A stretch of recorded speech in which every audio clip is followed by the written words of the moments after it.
There's an unfortunate tendency to categorize news as either good or bad. In fact, when it comes to reporting the issues of governance and culture, news should simply be news. What makes it good or bad is what we do with it. I'm Michael Quinn Sullivan with a reflection on life and liberty.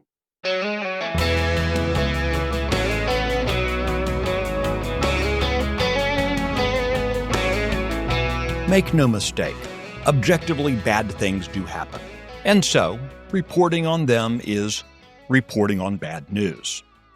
Ignorance might be an amoral form of bliss, but is that truly better than being informed?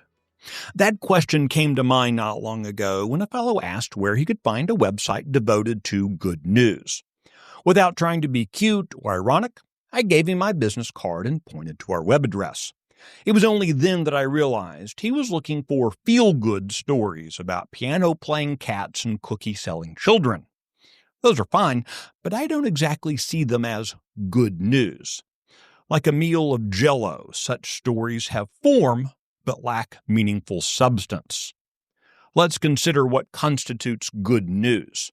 The story of a man being brutally tortured and publicly executed for crimes he didn't commit isn't the stuff of good news, even if he later rose from the dead. Yet, we call that the gospel.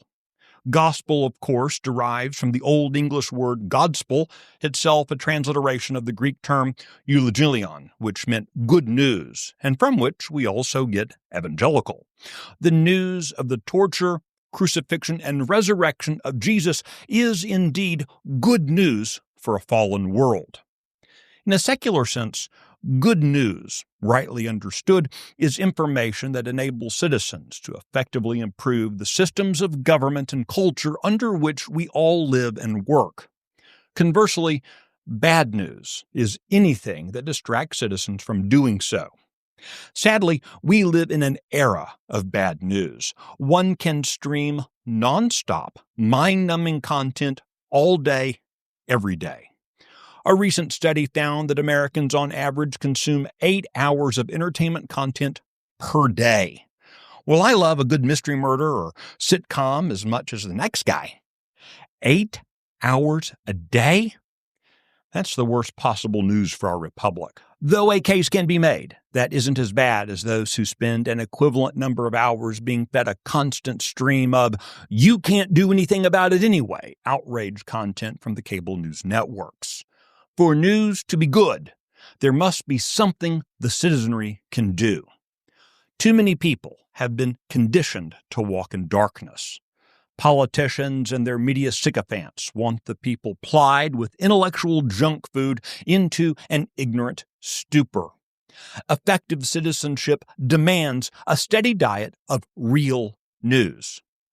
But if I must choose between our fellow citizens being currently misinformed or uninformed, I would honestly pick the latter. At least an uninformed neighbor doesn't bring misinformation to a conversation.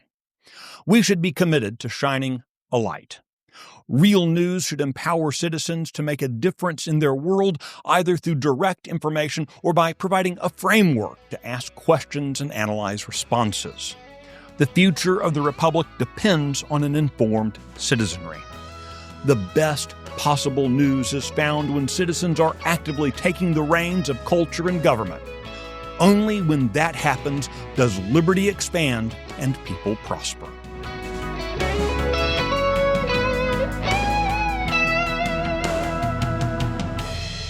The Reflections Podcast is presented by Texas Scorecard. If you like today's message, please take a moment to rate it, leave a review, and recommend it to your friends. I'm Michael Quinn Sullivan. Thanks for listening.